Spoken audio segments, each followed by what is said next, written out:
Inbar Lasser-Raab. I'm the CMO for DriveNets. I'm probably the odd bird in the panel here. So DriveNets builds networking infrastructures. And we started working with service providers building high-scale networks. And if you're using AT&T today, you're probably running on a DriveNets network. More than the majority of AT&T traffic now runs on DriveNets. What we've done and why is it relevant for today, we actually took traditional routers and we broke them into software, cloud-based software, running on white boxes in clusters. And then we can connect any port to any port in the clusters. If you think about an AI world where you build large GPU clusters, you need to connect those GPUs any to any.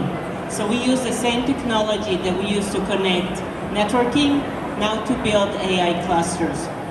So why is it all relevant to you? Some of you probably use cloud-based solutions, right? Some of you build your own on-prem AI infrastructure. It's relevant to you because 20 to 40% of the performance of the GPU is actually dependent on the network. So how many of you use on-prem? So how many of you building your own clusters? You don't. So you use cloud-based, right? Just not.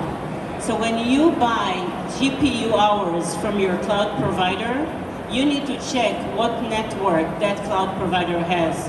Because you may be paying for thousands of GPUs, but only 40% or 60% of them are utilized.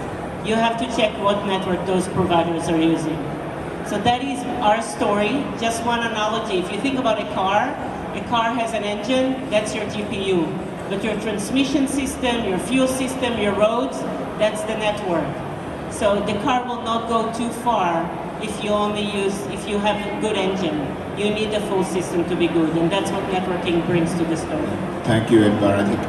I think that's a really important point. I used to build routers way back when there was a company called Nortel, Northern Telecom. We were at Nortel, hey, we're gonna have a beer afterwards.